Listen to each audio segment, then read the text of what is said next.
I wonder if I wonder, or should I say, I wish that I had a huge following, but that would defeat the purpose of the question or the purpose of what I have to say. Is that I need people to tell me, I need some testimonies of people telling me, hi, white collar, of people telling me if they've known anyone or if they've experienced something similar to what I'm going through of having to have to show your true self to people before you manifest. Um, you have to become who you are to manifest the career you want based on who you are. Um, and I have different ideas of how to go about doing it, and I'm incrementally working my way into it every day. Because no matter what happens, whenever people in my family come around me, when they say things to me, that I need to respond with authenticity from my higher self perspective. Oh, life is stressful a lot for me. When I have to respond, it my consciousness shift, and that's a dissociation. That's the dissociation that I'm talking about when they come around, and it's like I feel really self conscious about saying to them that let me find my best answer, because that's something I came up with. Because the people that I'm around, they have no patience for that stuff. I mean, people are very, people are very insensitive when it comes to mental illnesses, when it comes to emotional issues. People have no patience for that, and particularly the people in the culture that I'm from and in the country that I'm in right now. They have no. This is why I keep mentioning. I think I said on camera that maybe I did. I don't remember. You know, some of them, feel as though, well, you're taking up American style. Well, it's not about taking up American style. It's more about something that works. If Jamaica has some ideas in their culture that works, why not adopt those things if they're going to work for you? If they're going to work for your the betterment of your people and the betterment of you finding it easier to like attain success. Why not embrace those things? You know, if Jamaica had those things to offer America, then good. But these people, they're such hypocrites.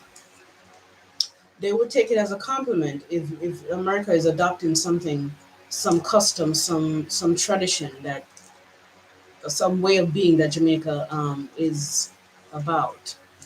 They would they take it as a compliment. I feel like it's right because it's right for them.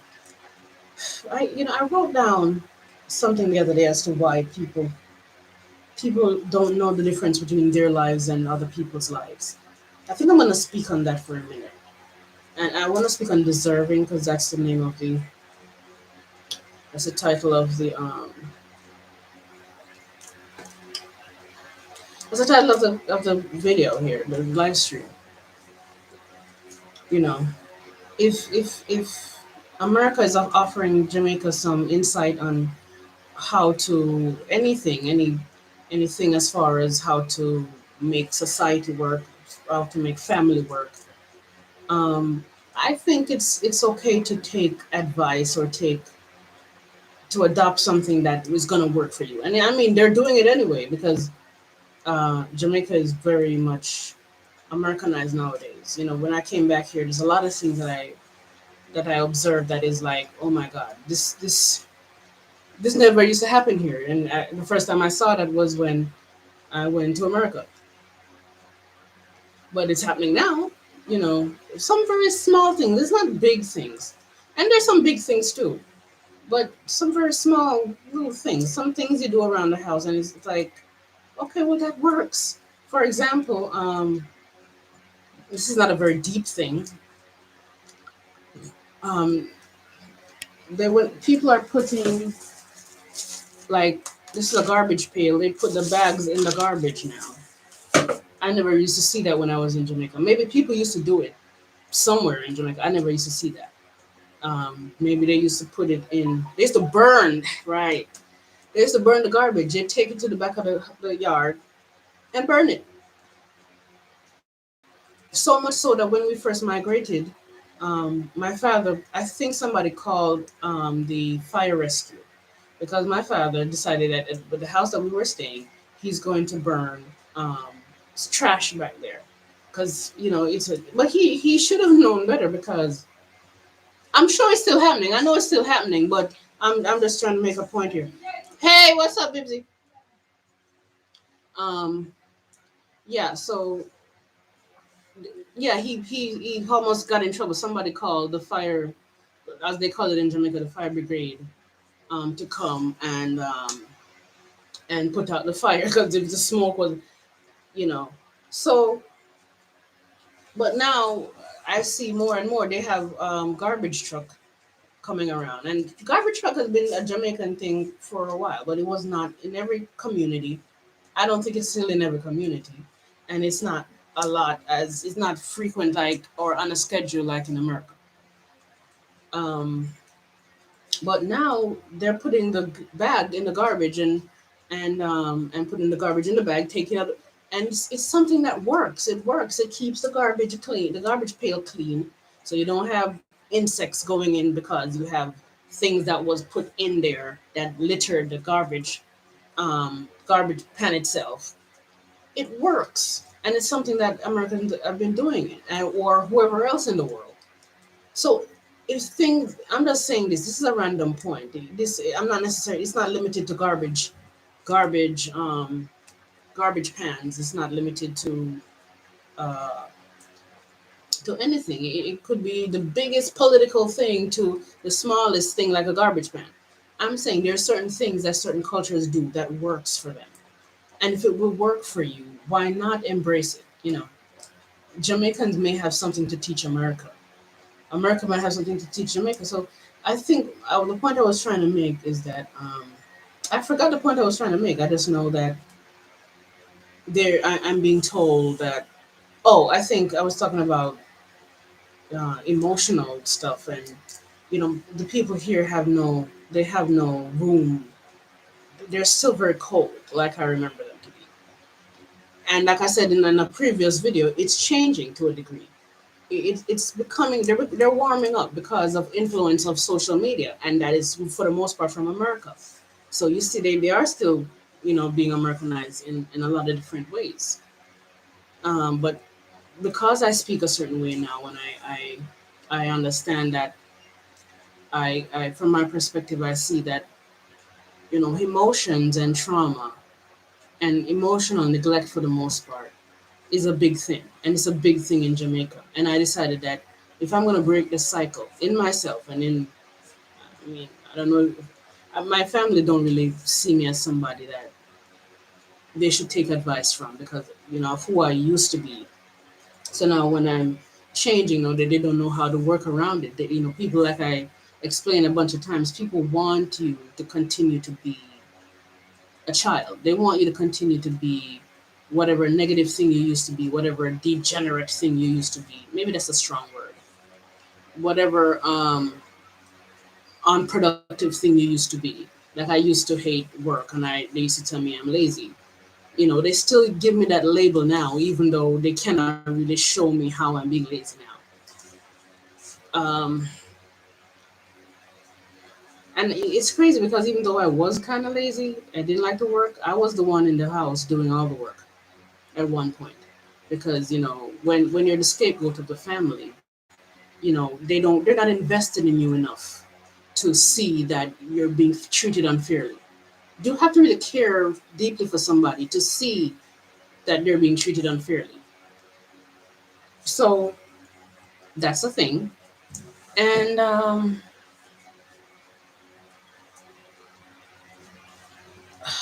what I was trying to, I forgot the point I was trying to make. I forgot the point I was trying to make. But yeah, they don't respect me enough as you know, I'm trying to prove myself as a spiritual teacher and as an expert in many different areas of life. But because I dissociate around them, it's hard for me to find it around them. Okay, I mean, back in the day, I used to receive the highest level information that you can receive, right? Like the highest, biggest teachers in the world now. You know, you have Eckhart Tolle, you have so many of them. Um, you have Abraham Hicks, so many of them teaching these things. And the stuff that I teach, and especially on racism, man, back in the day, and I still have not been able to put the essence, the strongest level information on camera yet. That's how far outside of, that's how far removed I became and become when I get on camera and when I'm around people from my talent, my intuition, the level of knowledge that I receive from the universe. And because I can't really fully do that around them, and really I'm afraid to do it around them, and I don't want to do it around them because I'm afraid. The look on their faces when I start to make sense and when I start to go deep scares me because I come from a family of narcissistic trauma. Let's call it trauma. And in those families, the siblings and even parents, especially parents, really, but right now my mom died. My mom just died, so it's just siblings now.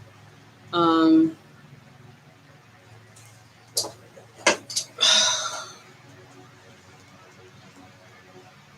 they don't want the person who used to be the small one become big. They don't want the person who used to be the unproductive one, the degenerate, in this case scapegoat, become something big. And that's their dark side. If they hear me say this, oh my god, it would be pandemonium. It would be hell on earth because human beings are so freaking attached to being good. And I teach about embracing your dark side, calling out your dark side, um, recognizing your darkness. Because the only way to heal your darkness is to shine a light on it. You can't you can't hold the darkness in and hide it and be in denial about it, pretend it's not there. It's not even pretending because they don't know it's not there because that's how subconscious it is. And it becomes really subconscious because it's really heavy. Your darkness is really heavy. And if the darkness is really big, then it's really subconscious. It's almost like if you have a very heavy piece of iron, right? And you plunge it into the ocean, it goes far down, right? So because the dark side is so big and so heavy, it goes way down in the subconscious, and so they're not aware of it.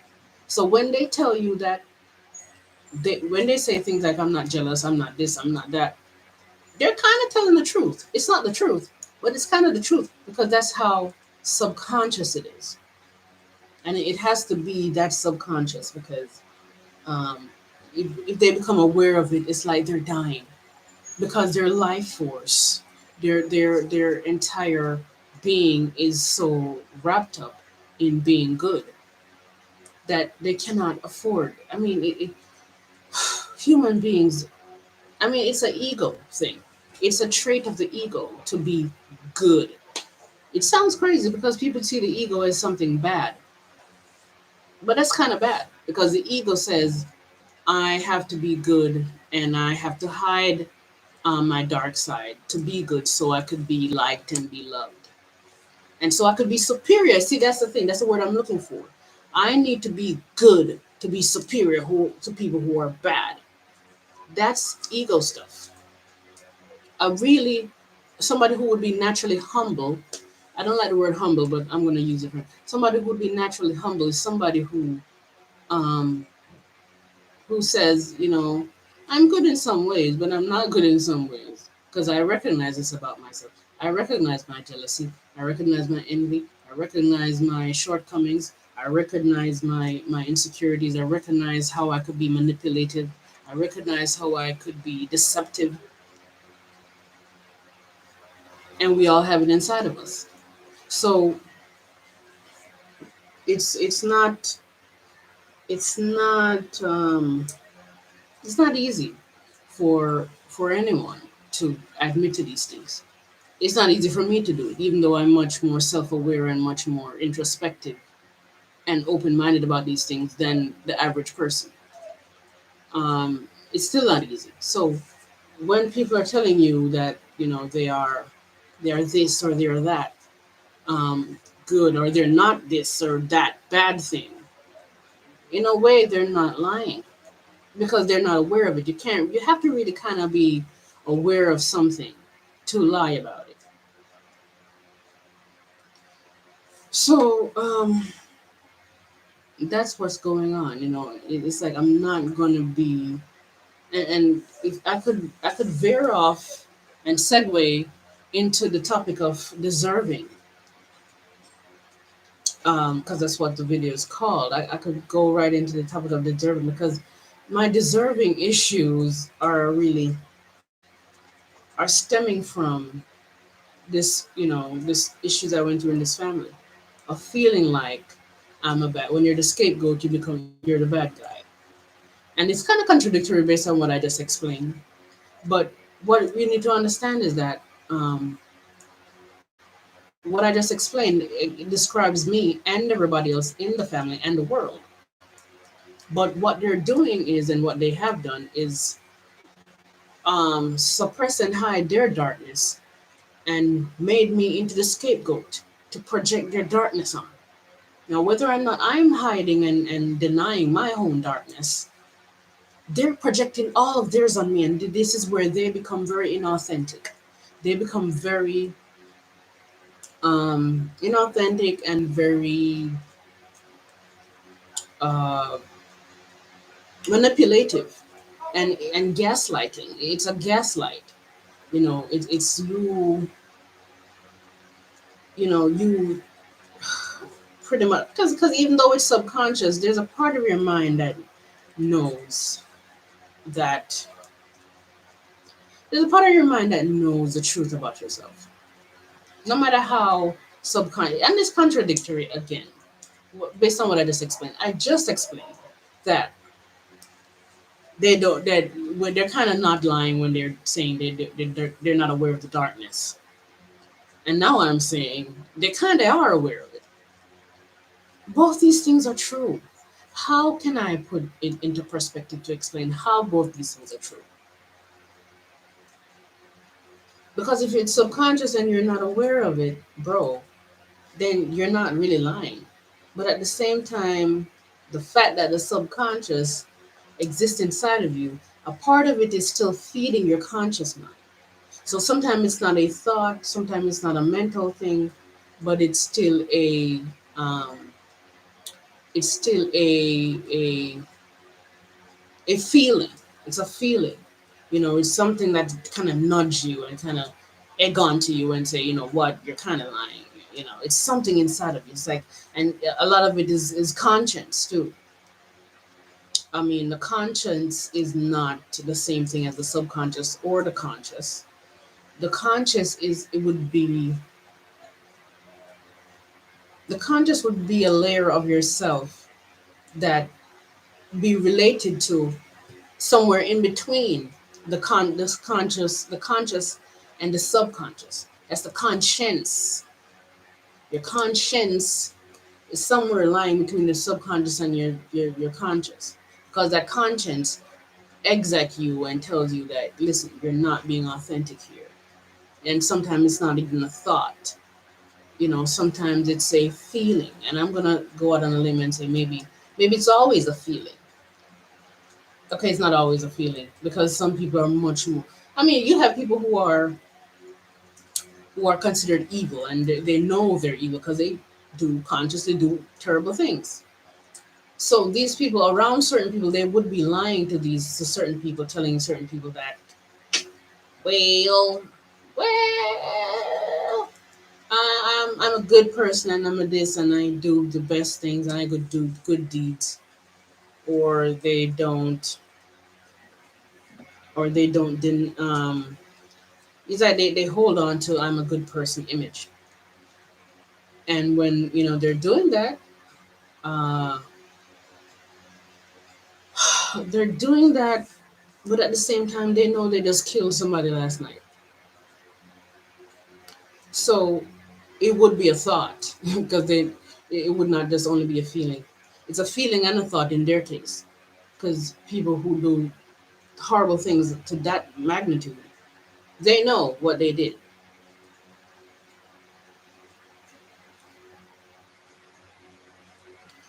So I digress, but my deserving issues is coming from being a scapegoat of this family. You know, when you're being blamed and shamed, and when you're being picked on, and you're being told that nothing.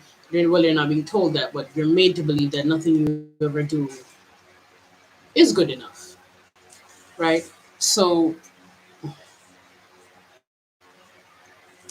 because this is the case, um,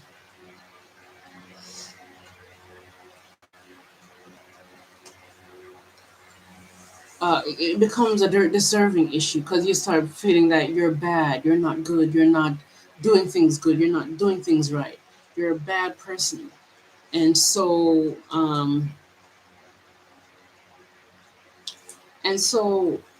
it makes you feel like you don't deserve good things, you don't deserve the best things. You see people out there living their best life, and you feel that, oh my god, I will never get there because I'm a bad person. You know, I don't deserve it. And that is a kind of a drenching feeling. Because in your mind, somewhere, you know that whatever happens to somebody could happen to you. Whatever good thing is happening to somebody could happen to you. Whatever good thing that people attract in their life, you could attract it too. Because you're made up of the same thing they're made up of. The law of attraction applies to them as it applies to you. But um, feeling comes over you of you're bad. And when in childhood, when you were bad, you did not get what you were promised, or you weren't promised anything, or you were told, that you're not gonna get this because you did this, or you have to do this to get this, and that's the next thing too. You have to be good, and you have to be right, and you have to be all these good things that makes you into a good person and makes you productive, or makes you anything that suggests that you are um, either a good person or doing good things in life or going places in life. And so you're convinced in your adult life that good things won't happen to you because you don't know what it feels like. When you have children and women, let's say women who have had childhoods where their father come home and just buy them stuff just because, you know, you didn't have to do anything to get those things. And to some degree, every family is messed up that way, but it's to what degree? And some of us are really, really messed up that way because we grew up feeling like nothing we ever do is good enough for this parent. Nothing is ever good enough, and then you feel like you're not good enough. You won't receive good things. You won't attract the right people in your life. You won't attract um, what it is you can attract based on the fact that other people are attracting these things.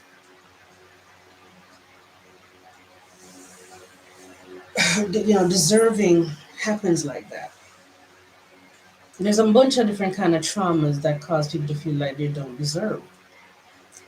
You know, when you step out in the world, and it affects your self-esteem so much. It paralyzes you, and you don't aspire for more because you feel like it won't come, it won't happen. It's just like I'm making this video now and I see zero people watching or maybe one person watching. And it's like, when will it ever happen? What am I going to have to do? The thing that I think I need to do feels like I don't know if I'll be able to do it, man. Because it feels as though in those moments when I'm when I'm dissociated around people, I think there's a next thing too. I suffer deeply from a fear of offending people. Like my opinions are gonna offend them, and my opinions are offensive. My opinions are offensive. Jesus Christ. I'm still hearing horns. Um I'm hearing car horns. I'm hearing somebody blowing their car horn, and I can't deal with it. It's making me feel this urgency, like I need to do something to um to get somewhere.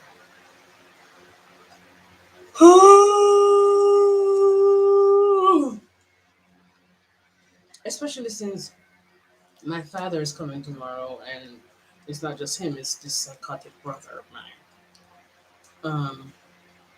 and this sister that is here that me and her is not getting along, and they're coming for the funeral, and it feels as though I'm being pressured to become my real self in front of them. But to what degree? To what degree do I? How much do I show them? How much do I have to show them? Do I just become very vulnerable and speak about my feelings? Do I mean, you cannot, I cannot force people to listen to me that don't want to listen to me. I can't force them to want to hear it. Am I supposed to just speak and blurt out and preach?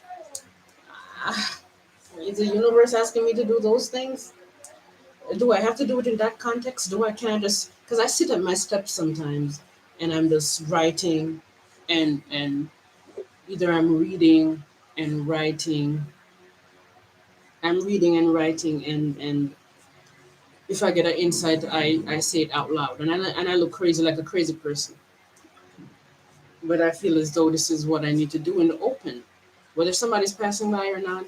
And I tend to not do it when they're just sitting there, because if they're just sitting there,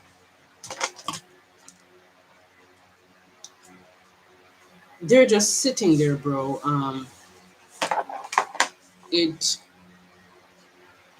I feel like I shouldn't go there. I'm gonna make a fool of myself. I'm gonna offend, not just offend them, but I'm gonna annoy them, and I'm going to make them feel. I don't want to say a certain word because I'm gonna make them. They're gonna hate me because they don't like the fact that I'm talking about these big things, and I'm gonna feel unsafe as a result.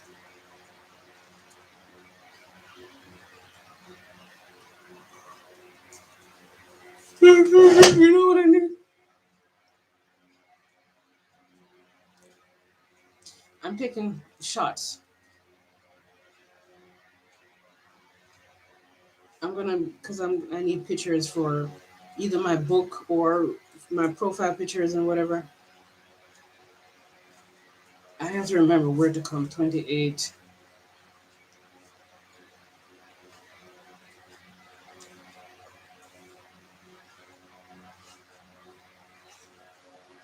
This is me taking shots.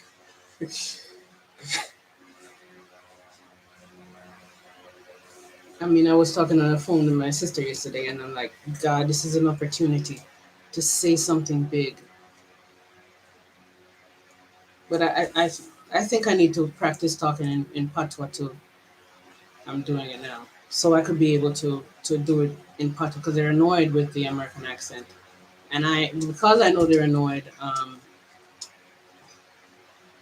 Because I know they're annoyed, it makes me feel unsafe that I can't do it, and it causes this blockage. It's like I'm fighting it when I'm resisting saying it, and I'm resisting not saying it.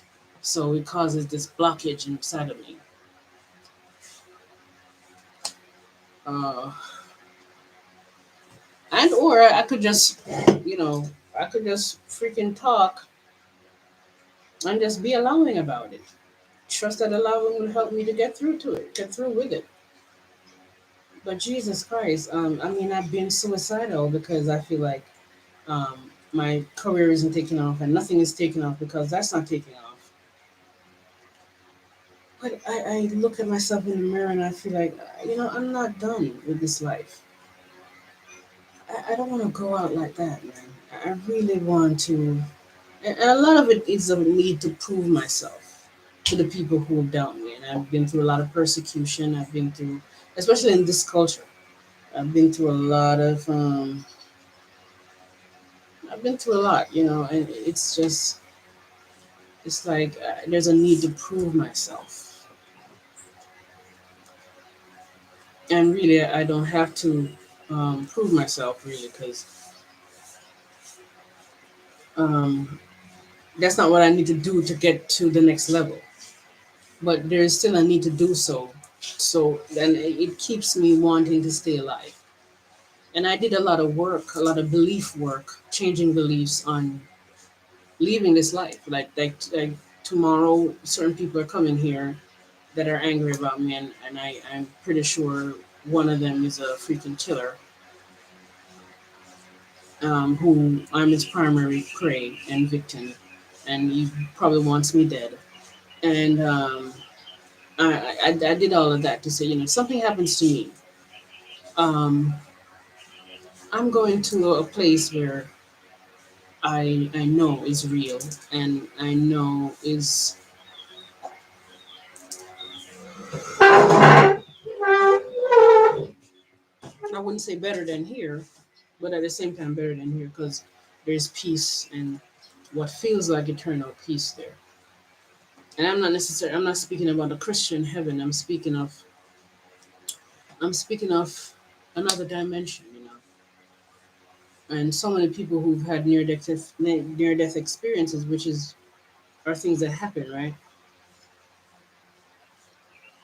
Um, they came back to and they're like, oh my God, I wish I didn't come back because the bliss, and it's true, the bliss that you feel, the peace that you feel when you leave your body, when you exit this plane. It's like if you ever had a really, um, it's like when you what's that word I'm looking for? What's that term? What's that idea?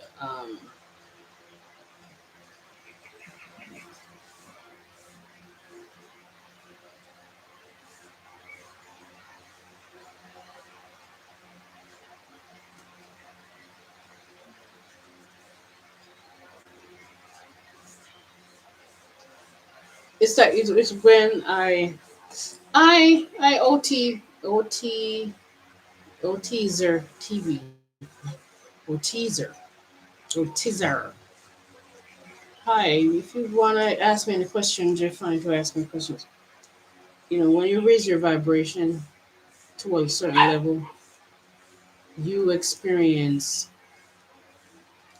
you experience a bliss, this blissful feeling. It's almost like you're going to heaven. It's like, and you're getting this calm, cool light on your body and your light on your feet. It's a very beautiful feeling, and I'm assuming that this is what death feels like. And I don't mean the pain that you suffer so you could transition as far as death. Not the stab wound or the gunshot wound or the or being drowned. Though in those moments you're suffering physical pain. I'm talking about when you leave your body. It's from what I understand, it's a blissful feeling, and it has to be because now your soul is merging back with your real self. So there is a bliss that you will experience in those moments.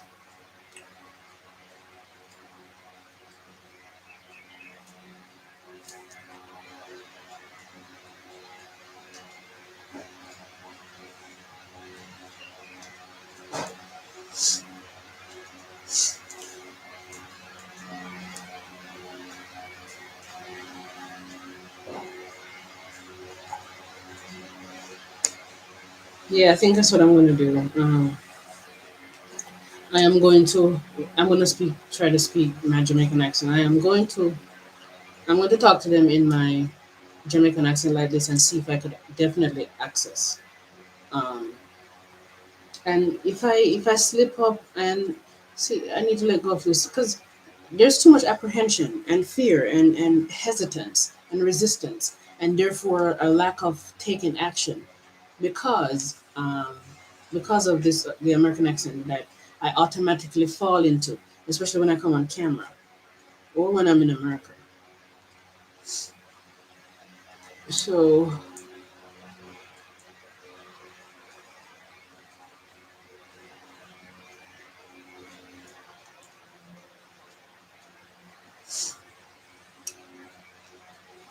So I'm definitely gonna try to speak calm, speak calm in my Jamaican accent, and this is my Jamaican accent. Now, what can I talk about in my OT? Do you have a question? I so I could see if I could talk it about my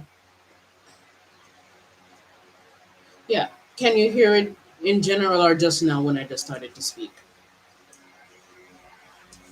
Ask me a question about the universe or about life so I could answer it um, in my Jamaican accent to see.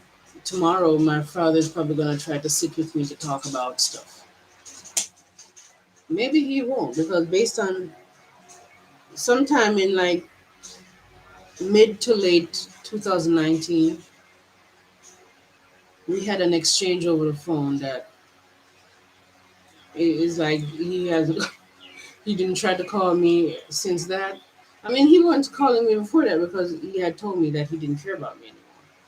Which the people in the family are having a problem with that. They're like, "Oh, you should forgive him," and I can forgive people. I could forgive him for saying that, but it doesn't mean that I should allow him. It doesn't mean that I should allow him back in my life because, um, I mean, there you can't. I can't really allow him back in my life anyway because he doesn't want to be in it. Because if you're gonna tell somebody you don't care about them anymore, and that's your daughter, you don't want that person in your life. You don't want to be in that person's life. You don't. Okay. And the only reason why you would want to be in their life is specifically to hurt their feelings again. And I'm not having that. I'm not gonna be hurt like that. I'm just not. Today I feel like I want to draw. I'm kind of on a roll. I'm on a roll. I really need to I have 10 lines. It's like yeah, we say things out of anger, but think about something. Think about something, OT. When you say things out of anger, it's like when you tell somebody, "Oh, you're a dog shit. You're a piece of shit. Go fuck yourself. Go kill yourself." To me, that's stuff you say out of anger, and even maybe remotely bigger things or remotely smaller things. But I don't care about you anymore. What do you think? I don't care about you anymore. That's not just something you say based on anger. I mean, I think anything you say is based on anger is you kind of mean it. If you mean it out of anger, what place do you mean it from? You mean it from a real place that you're actually feeling. And it's also sometimes people needing to say mean things to to to get all defensive and get argumentative so they won't be weak, so they could be strong in the argument,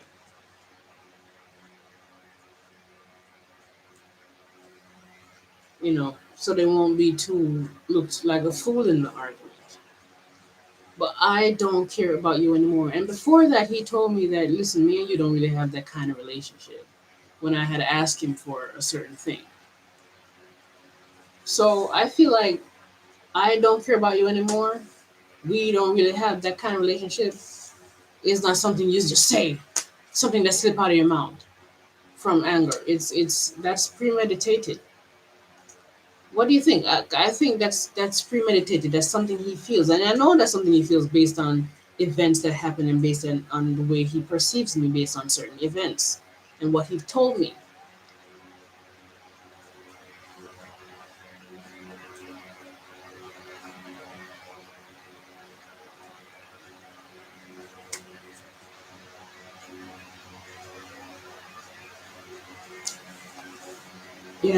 I haven't eaten. Maybe that's why my face is so skinny today. I'm like, I like my face looking skinny like this.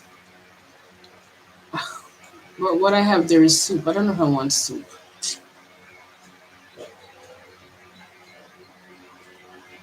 That was very mean. I am sorry you went through that. Maybe try talk to him, but allow him to get close to you as he would have before. If he did not care for you, he would not have spoken to you. I don't know because sometimes people, especially parents and family, they talk to you because they believe they should because they feel like if they abandon their child and they're bad people. So it's being done for their sake and not your sake, and not because they don't love you or because they don't care for you. Because when he told me he didn't care about me anymore, he was asking me back for money that I had asked. When he told me that, look, man, you don't have that relationship, I asked him for money, and he's like, me, you don't have that kind of relationship, and that hurt. And I had confronted him about it, and then after the confrontation, then he saw that I was hurt. He still came back and told me that other thing. See, these are the different details that I'm not saying. He came back and told me, I don't care about you anymore. After I confronted him about, um, we don't have that kind of relationship. So I feel like when you're doing that and you're doing something like that repeatedly to the same person, you really don't care about them. It's true, you don't care about them. You don't love them, and because from my expert point of view, love looks a certain way, love acts a certain way. Okay, when you love, to me, love is not just I feel affection for you, I see you and I adore you, and I feel this strong positive feeling for you. To me, love is when you could see yourself inside of people. You only love when you see yourself inside of people, because if I see myself inside of you, I can't bring myself to do something really terrible to you. Because I'm going to see myself in you. I'm like, I'm doing it to myself.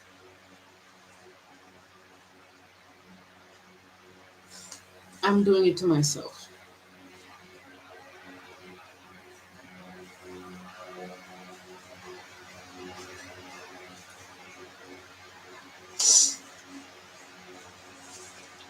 It's after 4 o'clock.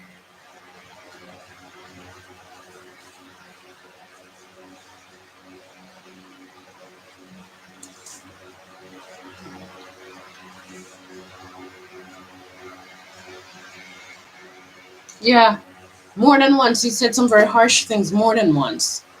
You see what I'm saying?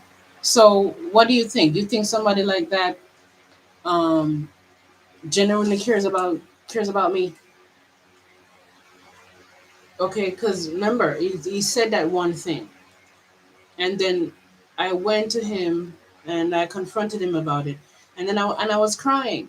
So how do you watch your child cry about your own child cry about how you said something to hurt them, something like that, something that pretty much tell them, well, you could kick rocks as my child, I don't care about you, and then you watch them cry and be hurt about it, and you come back and say something even harsher on top of that, right?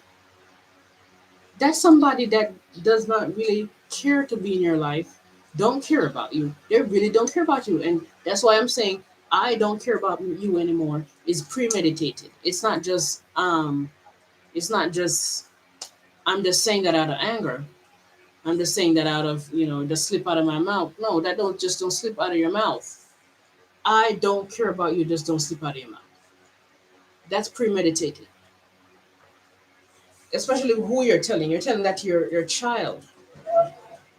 Somebody came from the fruit of your loins, you know, somebody who came from your sperm.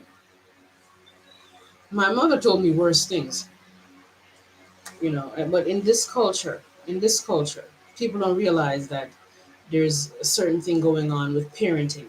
And in this culture, in the world culture, really, but especially in this culture that I'm from, it's a, I mean, human beings in general, we are a narcissistic race of beings right now. We've always been, as long as we've been on in this timeline on this earth. And the fact that we're so narcissistic, we don't really love genuinely. We've not really learned how to love, because we it's hard to be as narcissistic as we are and see ourselves in one another. Like I said, love is seeing yourself in one another. See, you have to see a reflection of yourself in someone to really love them. And as narcissistic as we are, we have to really love ourselves, to care for ourselves, to see ourselves in people, and not want to hurt them. Because if you want to hurt yourself, you don't love yourself. And even if, I mean, if you can't really see yourself in people if you don't love yourself. And since that's the root of narcissism, is the lack of self love, you're not going to see yourself in people because you're so narcissistic. Because narcissistic is, I'm separated from you, I'm disconnected from you. Okay, I'm not one with you.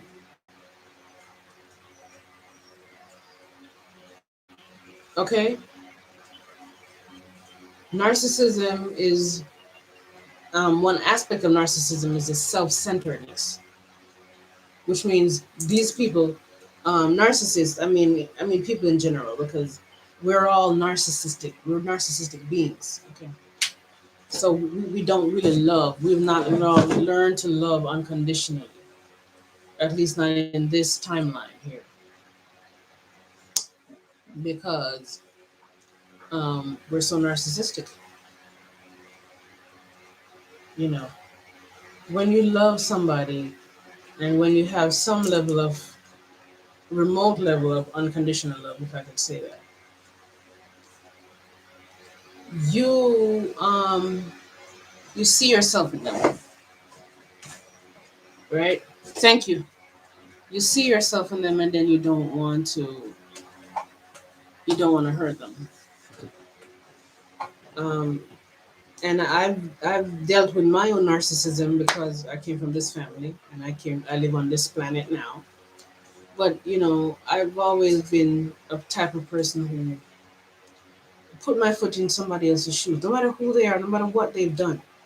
Even the biggest criminals in the world, we don't care how a criminal gets punished. We don't care what bad thing happens to them, because you know number one, we have to feel morally superior to anybody, because we feel better about any darkness we have about inside of ourselves when we can see people who are obvious criminals, people who are obvious um, perpetrators of stuff. It's just like the people, as R. Kelly is going behind bars, and there's so many people in um, the deep state who is a part of prominent governmental institutions, um, sometimes church people, Catholic priests, whoever, who who people hold in these high moral esteem. But they're molesting young boys. They're molesting young girls. They're rapists. They're terrible human beings. And the most moral human beings that you could think about are usually the most terrible human beings, because they have to overcompensate. The amount of darkness that's inside of them is going to reflect the amount of light that they're trying to show. Trying to show is a key. Trying is a key word here. It's like if I have a big spot here, it's gonna take a big patch and a big piece of band-aid to cover it. So they have to project this big moral image of being these politicians and these pastors, these whatever, government people. And and they have these effort things, in the government, that it's almost the president or whoever in the government, they have to be married and all this other stuff that projects morality, but they're the most immoral people you're going to find. um why did I end up talking about this? I forgot. What was the point I was making? What's the point I was making? Woo-wee. I don't know if hiding who I am is causing me to not get success. I don't know if that's the reason, man, because I think about people like there's this guy, so funny, on YouTube. I think my biggest issue is a commitment issue. I need to commit. Um, Being able to be myself is a part of the commitment, and the part of the commitment is being able to be myself. Okay. Um, I believe I was saying something before that, but I could go back to that. So I'm digressing for a minute to talk about this random point. There's this guy on YouTube whose name is Sean Blazington, and he's not the only one. There's many people who are hiding their identity.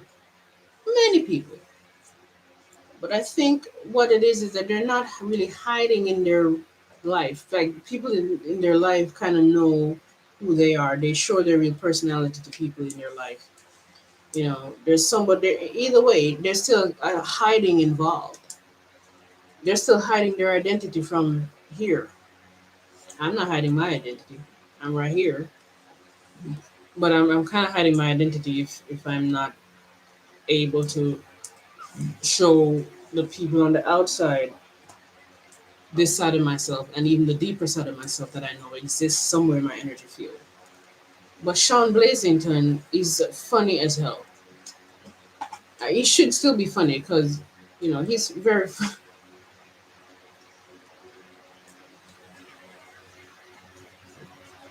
I cannot stand like I can't stand hearing those horns. It makes me feel this urgency, like the universe is telling me to hurry up. Please stop.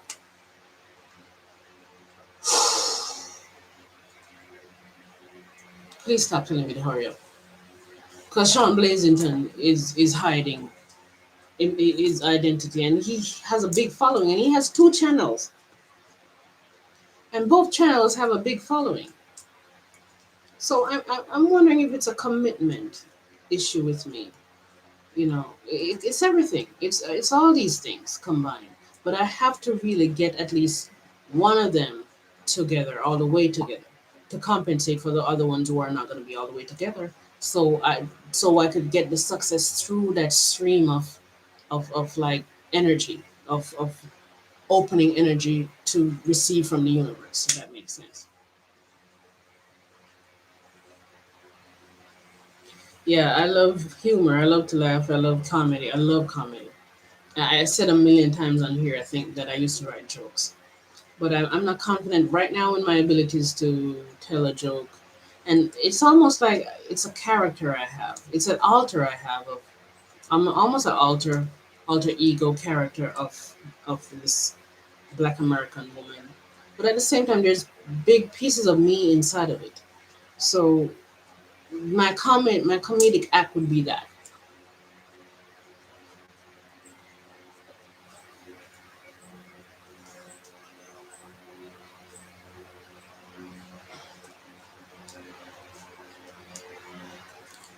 Pick a niche for what? You said I should pick a niche.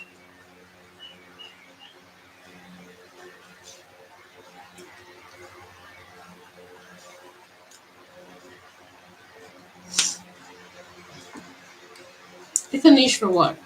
Anyway, I went out today and I decided that I used to hide myself a lot. I would hide myself from, I would hide myself with the sunglasses and hide myself from people.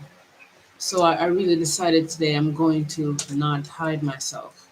I'm just going to look people in the eye and talk to random people in the streets of Maypen Maypen is a town in the parish that I'm from in Jamaica. Maypen is a capital, actually.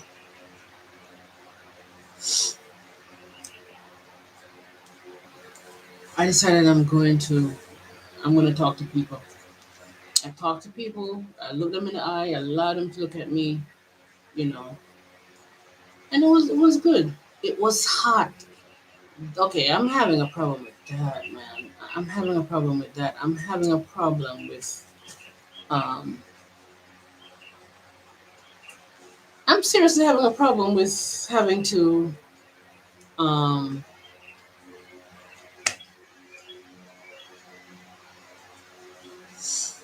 The way that I'm at right now, my body feels small. It feels weird to me, and I hate that my boobs start to get saggy. TMI, TMI, too much information. But I could do a breast lift. I'm okay with doing breast lifts. Um, I'm not anti-plastic surgery. Oh, I just missed 5555555. So I went out there and I noticed my energy because I showed myself to people and I decided I'm not gonna hide my face and I'm not gonna hide because of social anxiety. I'm not gonna hide from people. I'm gonna face the fear. I noticed that. Um, I notice I feel a clearance. I feel this is why I'm speaking so upbeat today. Because if you go back to yesterday and some of my videos, I'm like, So I decided I'm gonna do more. Maybe I'm gonna really start going out, walking in the neighborhood. Because I was dancing for working out, but and that's good too. Because I dancing in front of people is good for me to release my shyness. But the dancing and the music in my ear, I feel like my clarity and my consciousness gets a little clogged. And I don't need to be that clogged if I'm going to be channeling my soul to receive knowledge from the universe. I'm still getting this fearful, apprehensive feeling of I'm not gonna be able to speak the way I need to speak to my father, and I'm not gonna remember, and they're not gonna have patience for it. But I have to remember that I'm on a mission, and I have a list of things that I believe will work for me, and if I keep on with it and I keep up with it, then then I will be able to eventually speak up the way I need to speak.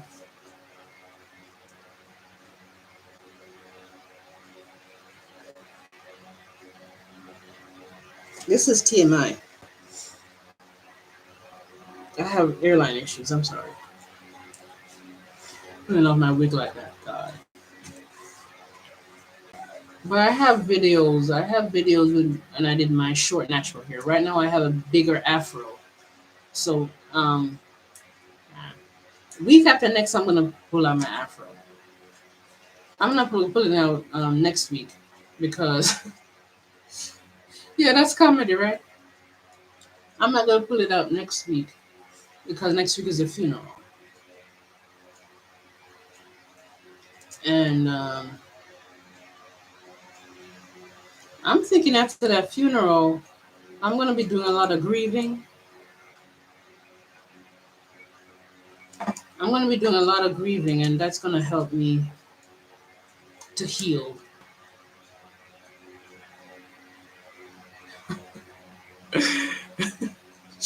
Thank you.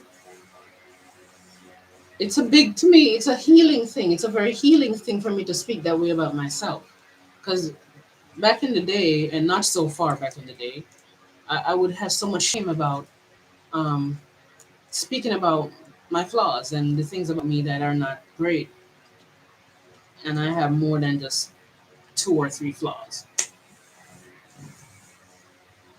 Things about my physical self that aren't great. So to me, it's a stride. It's a big leap in like my perception of myself for me to do these things. Now, what I'm feeling in the atmosphere is very apocalyptic. I'm gonna be straight up with you. What I feel is very apocalyptic, and we all could feel it. This COVID stuff and how out of hand it's getting, it feels very apocalyptic. And it's just a feeling I'm having too. And I know a lot of it is the apprehension about what I need to do to free myself from these people. And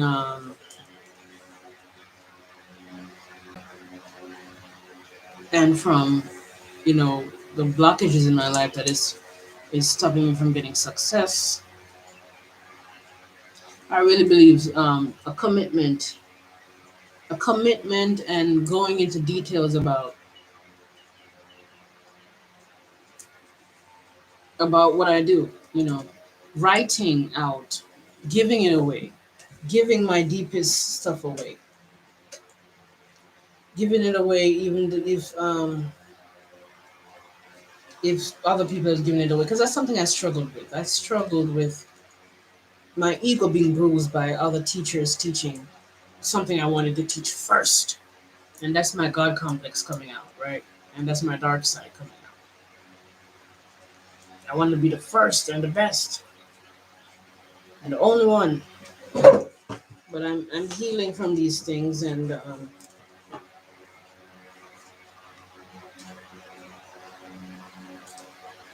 I think I'm gonna choose to stutter. I'm gonna choose to something just went across my mind. I have a sister in Panama who she strikes me as somebody who might knows that she's ill and have a certain illness and hides it.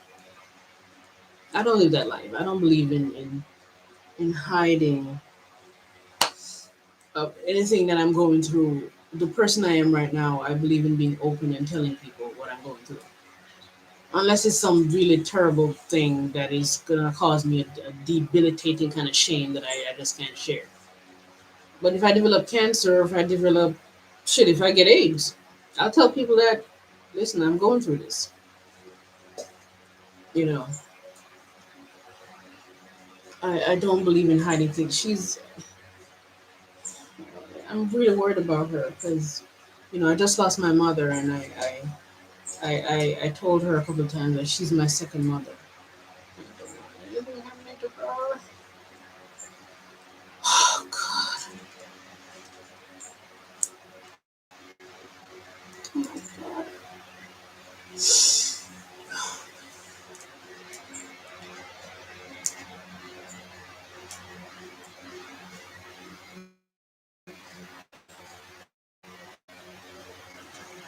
Like, she's ill more than what she's telling us, and I can't.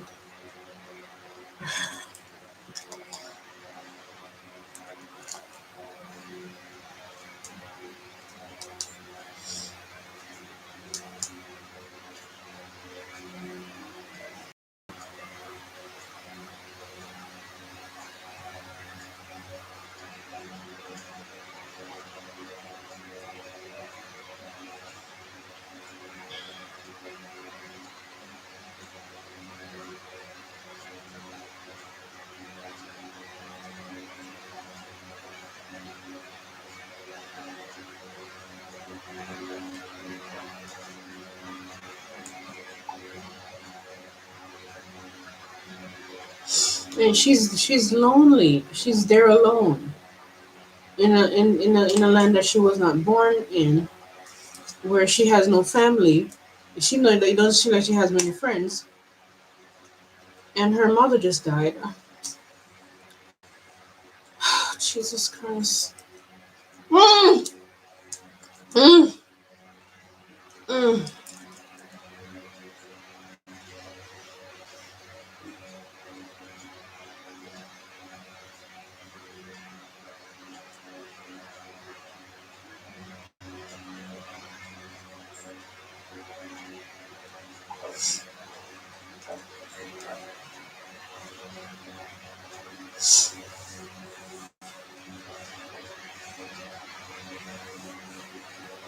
Maybe I have to force myself to say things to my family, even though I know they don't want it. You know how uncomfortable that is? People don't want you. They don't want you. They can't stand you. Some of them hate you. Some of them don't like you. They don't want you to like what you have to say. But you have to force yourself to say things to them. Nice. My nails are a mess, actually. They look nice because they're long, but they need to get be done. I need money.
Do you have any question? OT.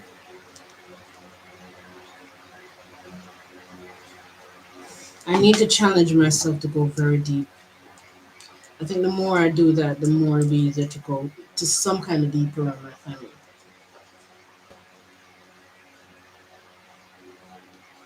I think when my father comes, I'm probably gonna go through a period, I don't know for how long, of feeling like, oh my God, I'm doomed. I'm not gonna get up back in a good place. But I think it's a good opportunity for me to sink into those feelings and heal.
Oh, I'm gonna answer in a minute. Hold on.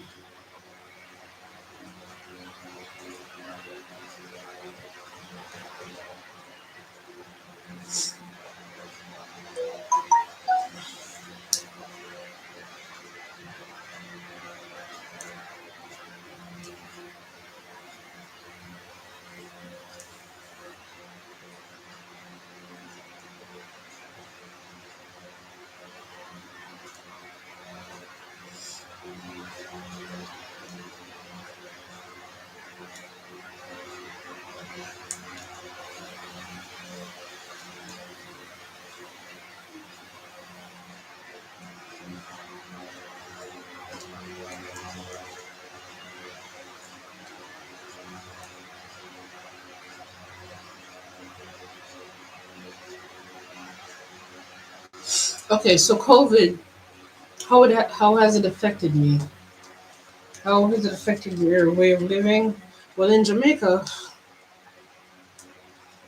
right now they're psychotically strict. I cannot believe that they're stricter than America. It's worse out here. The psychoticness of how they're doing things out here is too. Psychotic. The way they're doing things out here is too much. You can't walk on the street without your mask. Say what now? I have to breathe. I have to breathe. And it's hot. I think I mentioned earlier that it's so hot here. It's so freaking hot in Jamaica. It is pelting hot.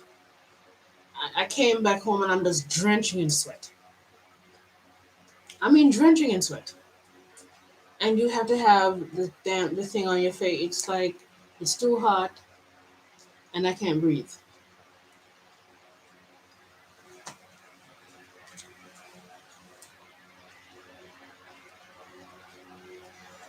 I wish I wasn't so freaking thin skinned because then I could watch people hate me and see the hateful look on their faces and still be okay.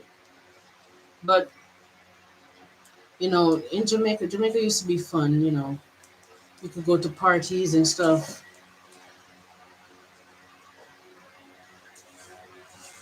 You could go to parties. You could go to. Um, I mean, things have changed drastically. I was so surprised that they're telling me that you could get fined if you walk on the street without um, your face mask. God, in America, you have to have it inside of the stores. But why the hell do I need it when I step outside?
That's fair.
Can you agree with me?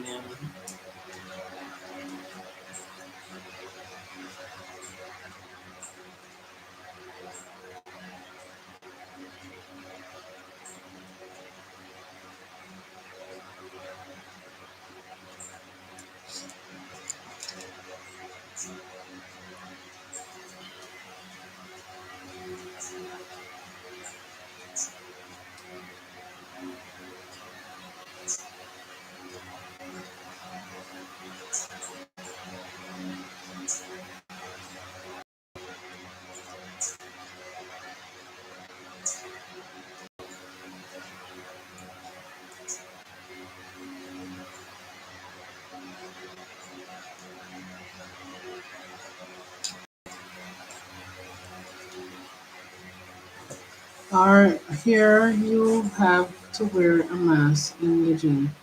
Imagine running on a treadmill with a mask on. Oh my god. Are you gone, OT? I want to try to before I go. Okay.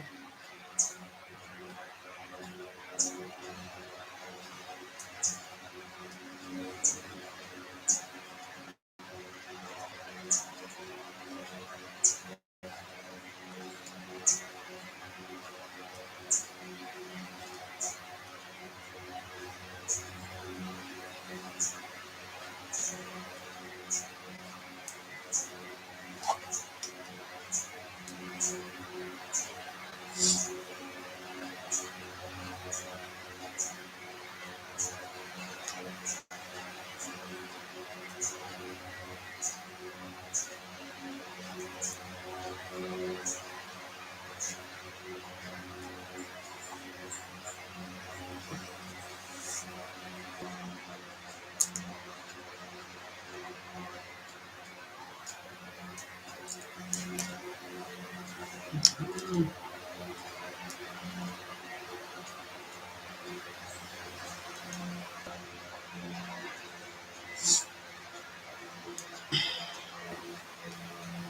shit.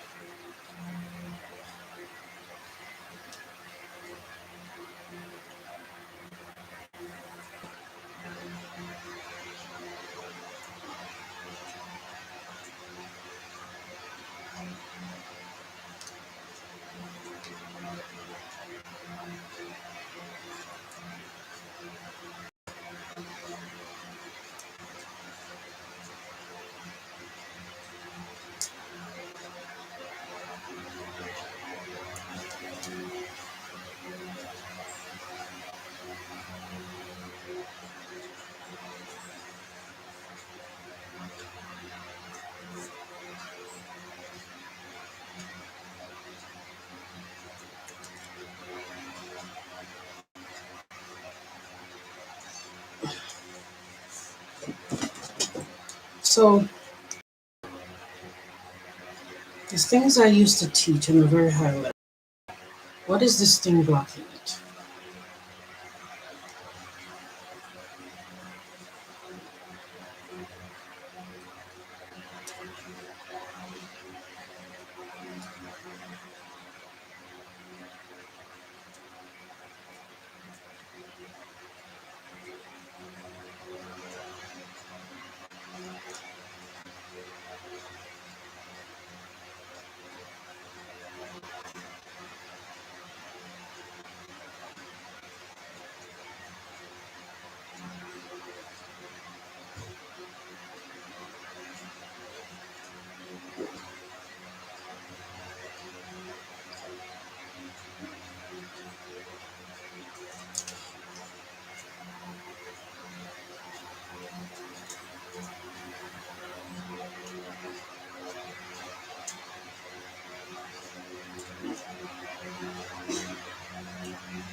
There'll be others. Okay, so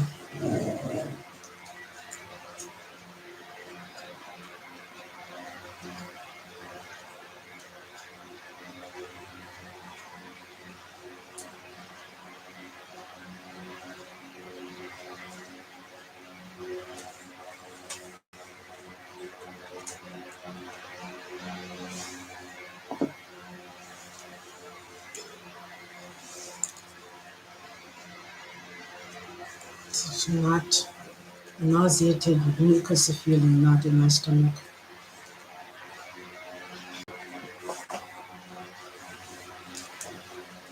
The only reason why I would want to not share my real self in front of people because I would care to keep them in my life. These people are not really being very nice to me right now, so I need to let go of them. So I need to find a way to not.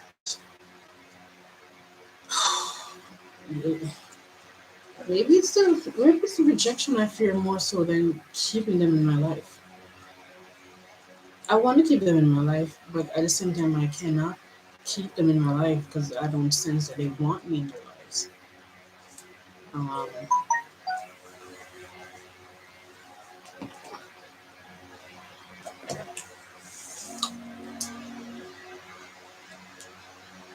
a relief.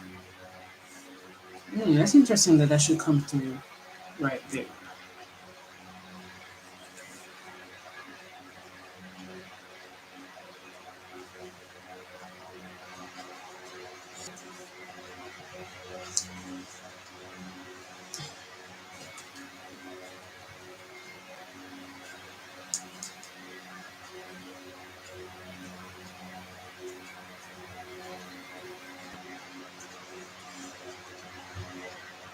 I need a topic.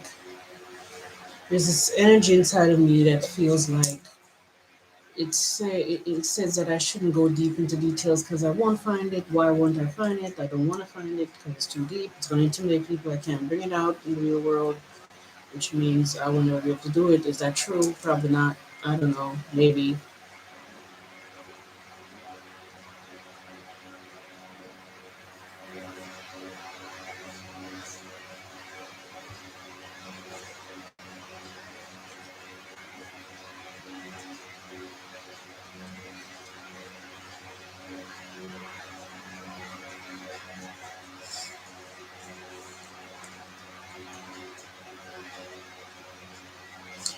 One very important thing I need to do is to stand up to these people. I kind of stood up to a sister yesterday who was always trying to change me.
I need to work on that today. I'm gonna offend people.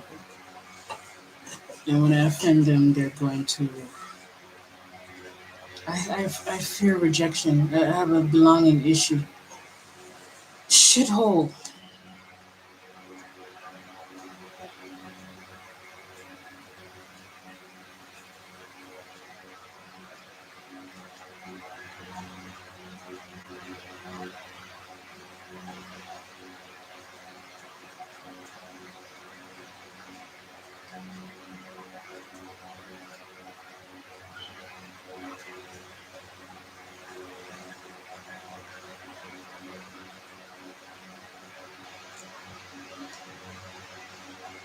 Okay.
He's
so beautiful.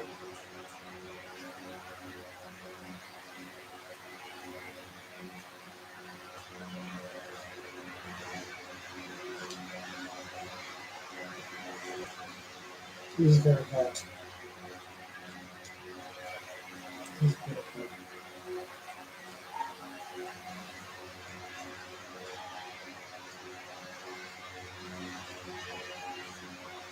He's 24. I don't know.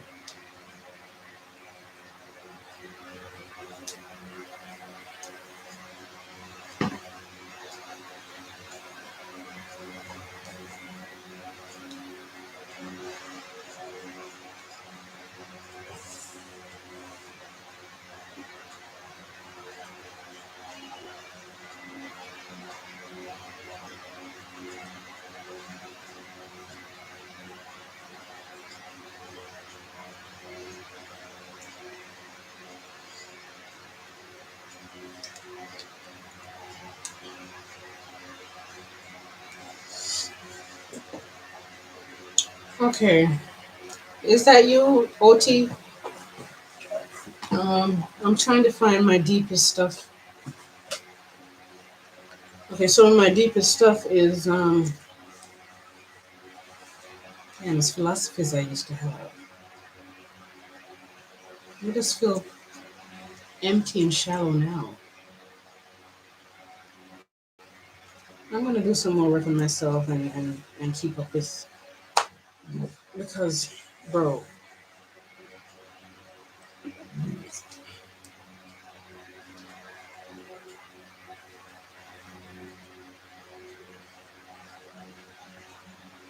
and if I'm still alive, if a certain person in my family doesn't murder me or after this funeral, you know what I want to do? I want after the day after the funeral, I want to be flying back to the states.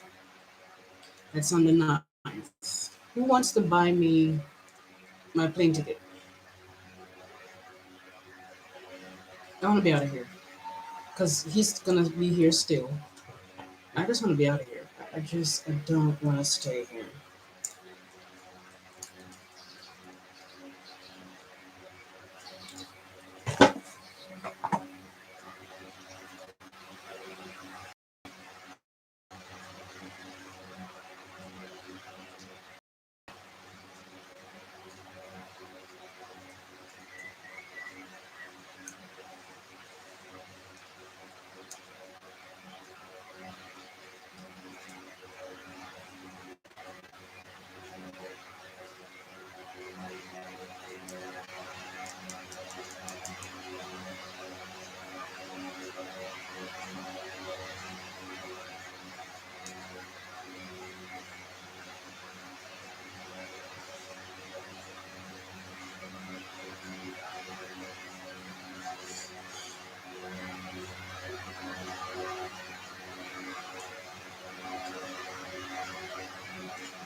Oh, emancipation.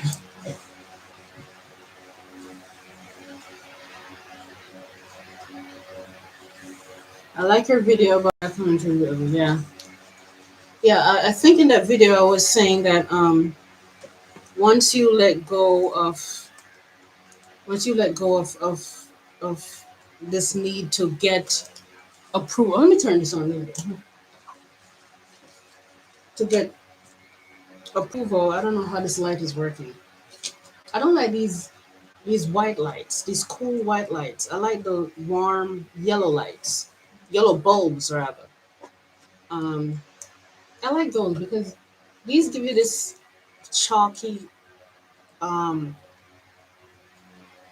kind of a pasty look on your skin. Fuck it. Yeah, in that video, I was saying, you know, letting go of. Let me open this door. Hold on.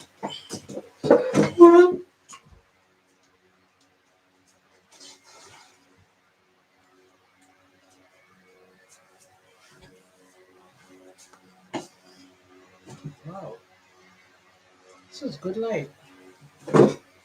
Black women letting go of the need to get people to tell me if the points I'm making here are the points I made there. I forgot. What are some of the points? I forgot what are some of the points I made. So black women need to let go of um, this need to get a kind of approval and validation. Well, not totally because you can't really let go of those things, but needing to needing to get people to agree that black women are beautiful was not going to happen. People are going to agree that some black women are beautiful. Some people are going to see the group of black women as many of them not being many of them being below average, and another many of them being ugly. And then there's another set of many black women who are attractive and gorgeous and stuff. But you cannot get people to agree collectively that they should say that you're beautiful just because you're a woman or just because you're a black woman. You know, it sends a message to the world that you'd rather be lied to.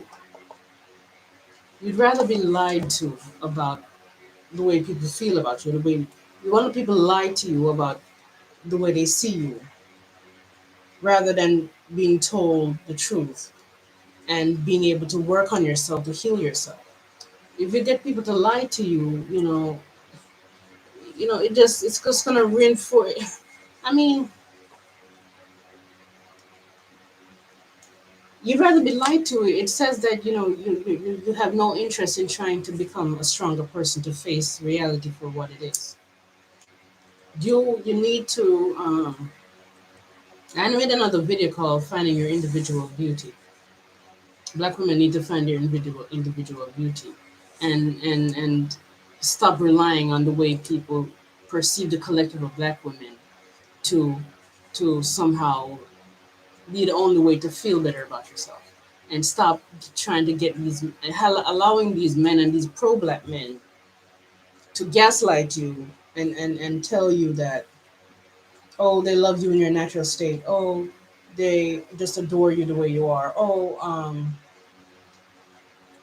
you um you shouldn't do things to yourself to feel better, you shouldn't wear weave, you shouldn't wear makeup or whatever you need to feel better as a black woman, because these are some of the same men that they don't really like your features. They're just saying they do because they're supposed to say that, and because they're trying to seem that they're good people, and because they're trying to get you to not do certain things to validate their views on it, so they could continue with this upkeep of, I'm a black man who love my women and love my community, and so my women should not get perms and weaves and plastic surgery and makeup and all this stuff. It's really fake. Um, I mean, you have to do as a woman what you need to do to feel better because these men are not going to do it for you.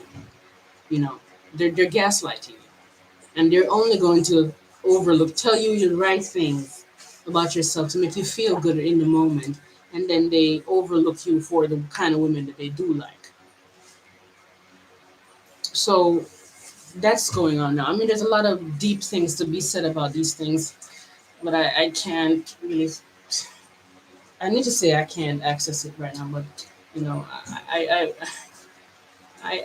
pray that I'll be able to do what I've been working on doing for years now, which is speak through to my family, through my higher self. God knows when I go around them, I get this fear of offending them because I fear I'm going to lose them. And if I lose them, they might throw me out of this house and I'm going to be homeless. And if I lose them, then I won't belong anywhere. I won't belong to anyone. I won't know anybody. But at the same time, I have to become okay with losing them because I mean, I kind of lost them already. They don't like who I've become, and I didn't even begin to scratch the surface of the level of knowledge that I could exude and teach. I'm beginning to do that yet. So I have to become okay with losing them. Um, I have like 1 month left to figure out where am I going to live in Fort Lauderdale before they say non-vaccine people can enter the U.S. even if you're a citizen. I don't know if they're saying that yet. I hope not. Can anybody tell me what's the situation of non-vaccinated people entering the U.S. who are citizens? I don't think that's a thing yet. I spoke with somebody from the CDC the other day, and I don't think, based on what they're saying, they didn't even have enough information. But based on what they're saying, I don't think it's a thing yet. But that video about black women choosing to be ugly, it's like when you choose to be ugly, you look in the mirror. I'm just gonna be ugly. You get to release the fight. Like there's a fight in your mind about you being pretty versus you being ugly, and you get to release the fight, and you get to embrace what um, how you're perceived, even if you don't perceive yourself as ugly. If you do one little trick, try to just I'm just gonna be ugly. They say I'm ugly. And it's not just because they say you're ugly, you should choose to be ugly. It's just that it's an experiment. Just try that, and you get to release the fight, and you would no longer have this need. I need to listen to that video again because I dissociate so much. It caused me to not be able to like be accessing all my points and all my insights the way that I wish I can. My back is itching, mostly because I wore that waist cincher today. I wore that corset thing. My skin itches around my midsection when I wear it. I need a new one because this one's slack now. I need a tighter one. I haven't really eaten anything all day, mostly because I went out and I was trying to make my sister not leave me when we were leaving this morning. So I was trying to not be late. And and whew, and so I didn't eat, but it's almost dinner time now. So what I wanted to do was, yeah, more black girls who watch that video, but because of political correctness, they're gonna disagree with it. Let me see if I could watch it for a minute. I need to go do other stuff right now to work on myself and do some writing and stuff. I think it's a good time to read over my content that I've been writing the other day and expound on it. Hold on, let me see if I can find that video. Maybe we could listen it together.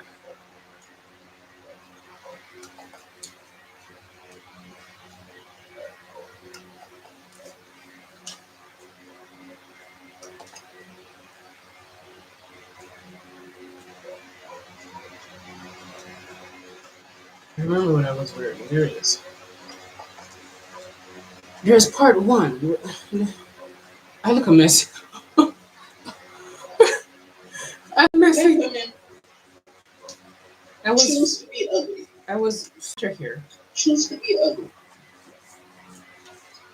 Look at my. Women are constantly trying to.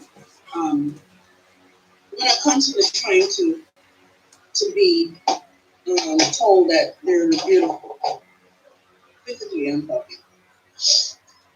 And black women, in particular, they have a problem with My skin was lighter here. people in and outside of the black community finding their features not beautiful. But people cannot find you beautiful if they don't. Are you hearing it? People can't just choose to find you beautiful if they don't. And you cannot make, no matter what you do, you cannot convince people of your beauty. That's impossible. You cannot convince people of your beauty. So I've grown into. Hold on, let me pause this right quick. Because you can't convince. Let me pause that real quick. I've grown into having a healthy ego. I wasn't always this open with acknowledging my flaws. I used to be terrified of it, actually. But whenever you're terrified of something, whenever you're at the extreme of something, when you start to heal yourself, you swing the pendulum to the other extreme, because one big capacity of something causes the extreme outcome, the opposite extreme outcome, to be just as big, because that opening capacity. I'm talking too much. That opening capacity, the bag that held the pain is when you take the pain out, it's going to leave the same space. The space that's there is gonna represent the healing, and it's gonna be the same space. I think I like the way I'm explaining this now. Anyway, I'm going back to the video. Let me know if you're hearing it. Emancipation. I have here. I'm looking at the video, and it could be the lighting, but I know I got darker because when I was homeless like 2 months ago, I was in the sun walking around because I didn't have anywhere to go. Other than I have to leave the library, I have to look in jobs. I'm out in the sun, hanging around. Hold on. People of your beauty. And because many black women do not have conventional beauty by society's perception, I suggest to you that you choose to be ugly. If you feel ugly, or if you are ugly, if you think you're ugly, you feel ugly. Some women are not ugly, but they feel ugly. If you if people tell you you're ugly, and you're convinced now that you're actually ugly because people tell you that, or if you know that you fall under the category of being ugly, you do this particular exercise. Choose to be ugly. What you're doing when you're doing this is you're going in front of the mirror and you're not looking at the things that you like this time. The audio is That's terrible. another exercise. It's a similar exercise, but a different one. You choose to look at the things that you find ugly and decide that they are ugly. And you're going to, you're going to find ways to accept that they're ugly, and find ways to come up with reasons why it's okay to be ugly. Okay? And for a while you're gonna choose to be. My video didn't go viral because it seemed like, because I'm not out in the public with my personality as a spiritual teacher and as this inside philosophy person, is causing me to be hiding. If you're hiding, then people won't see you. You won't go viral. So maybe one day I'll go viral. Maybe one day soon. I'm working on getting out there and becoming my real self in front of people in my family and people in general. But I really have to start with people in my family. I've been trying that for years, and the universe was okay at first with me not doing that yet, because I still had time at that time. But right now, we're catching up to a point where um, I know the end of the world is coming, and I need to fulfill my life purpose. So I need to like do it this way by getting speaking my higher self in front of my family, so I could heal. And then maybe I'm wrong. Maybe I don't have to do it like that per se. But I'm here now, so I'm assuming that's what I have to do. Anyway, let's go back. Ugly. When the next thing you're going to do is to feel all the emotions. Choose to feel all the emotions that come up from you feeling ugly. Meaning you can write them out, how they feel, what you think when you feel them, describe the feeling of them, and choose to be ugly. When you immerse yourself into that feeling space, you are no longer in a state of trying to fight yourself to be not ugly or trying to fight people to not see you as ugly, because that's impossible. You go into a space and you immerse yourself into the feeling, okay, and you get used to the feeling, and you this is the way you start to integrate the feeling, okay, and you come up with reasons why. Go back to this. Come up with reasons why it's okay to be ugly. So, I might suggest to you now. What are reasons? What are things that may be positive about being ugly? One, you may say something like, "If I find a partner, that partner sees who I am and knows who I am, and then he has in some way he's accepting me for who I am as being ugly."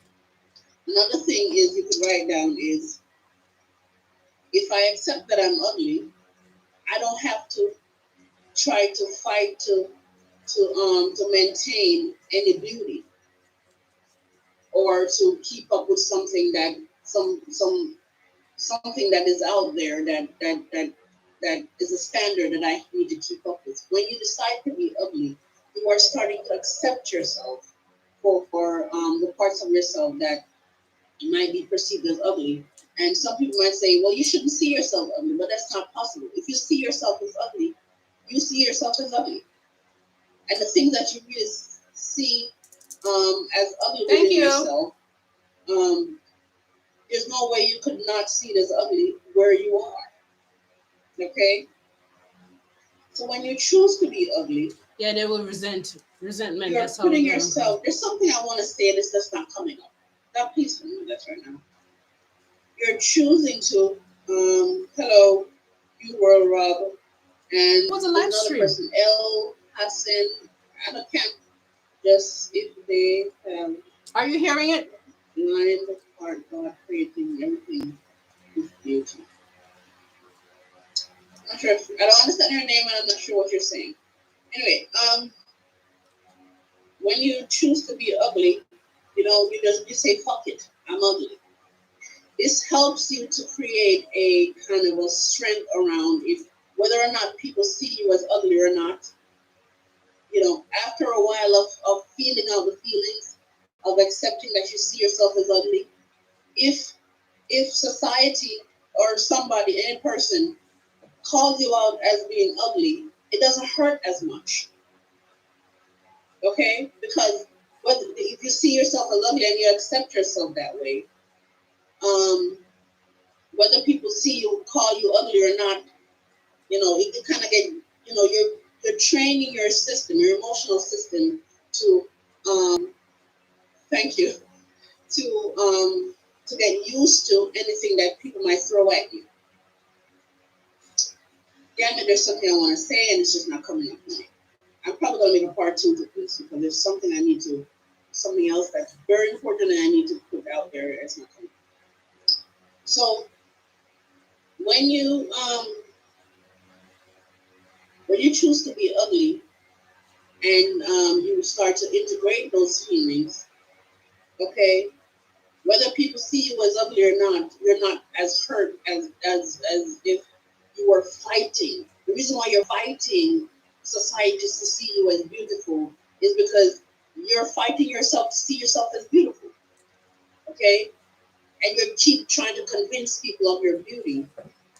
That's a reflection that you don't accept yourself. And once you're operating in a state of doing that because you don't accept yourself, every time you see the evidence or the I don't know, every time somebody suggests that you're not beautiful, it will hurt.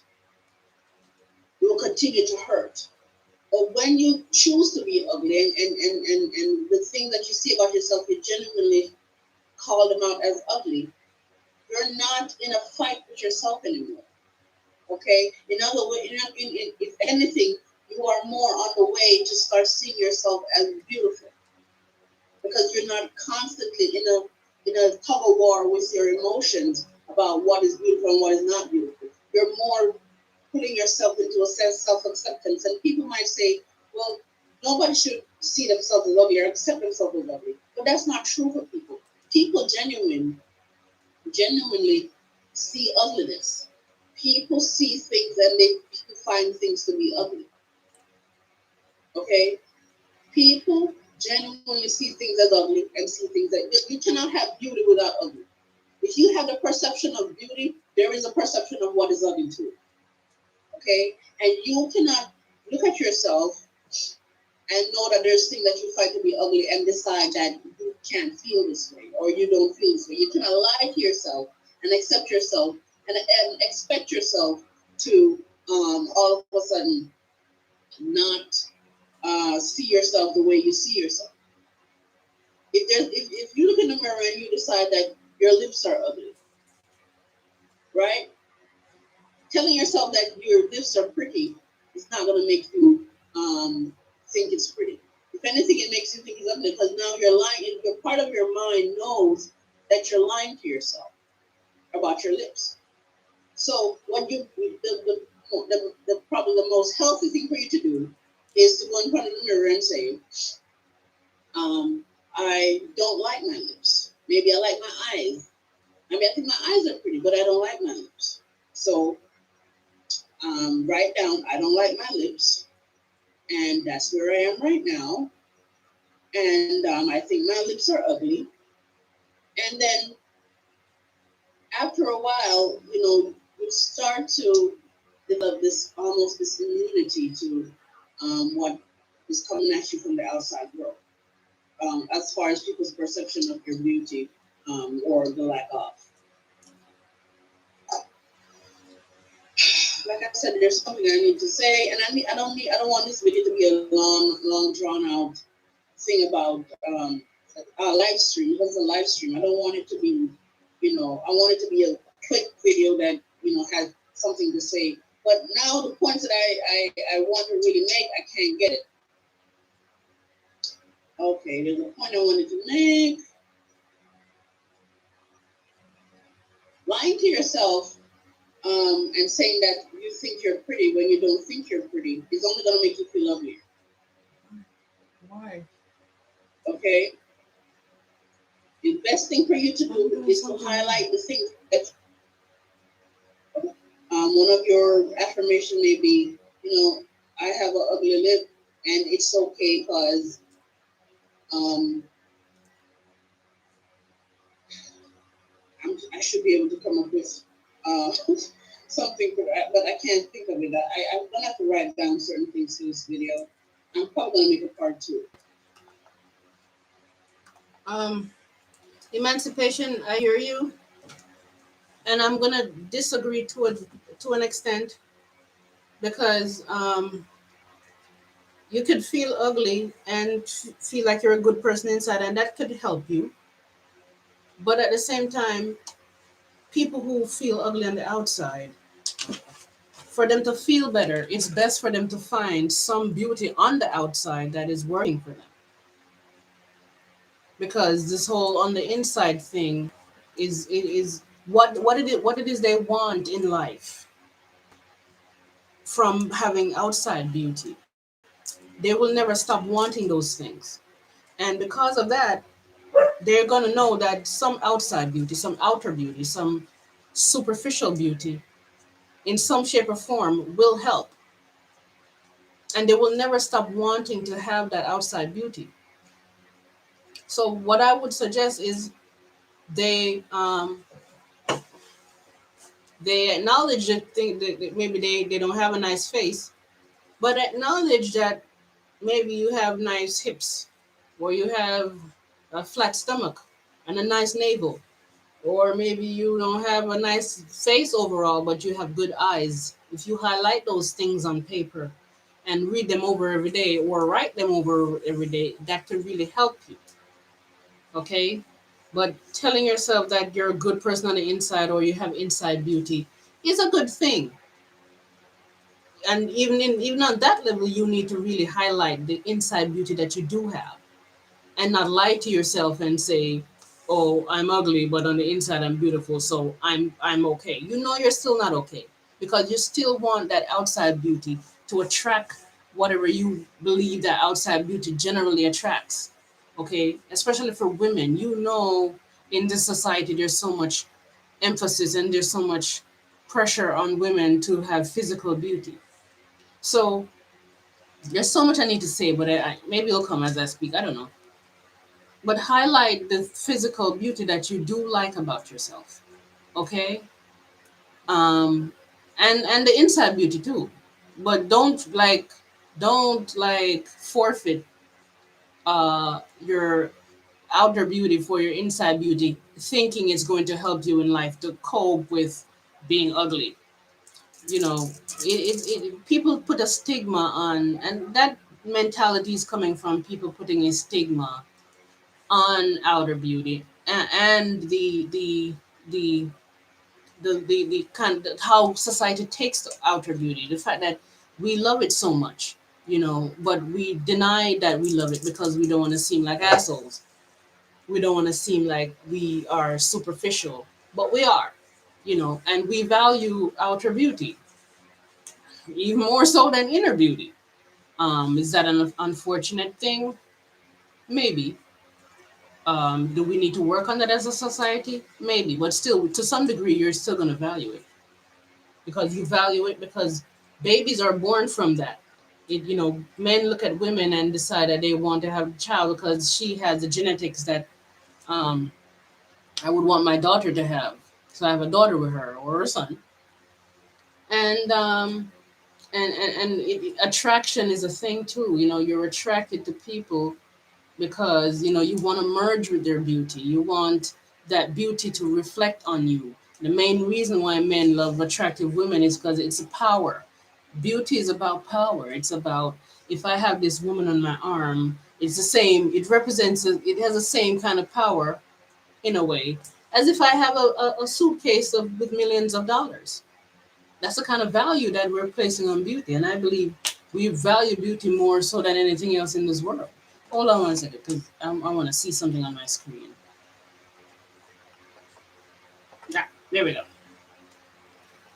I believe, you know, we the one thing we value most. My video that I'm working on, the video that I'm writing for content, I'm looking forward to build that video that I have about race and IQ. I want it to be like that, if not better. In fact, I want it to be better because I want to make it official.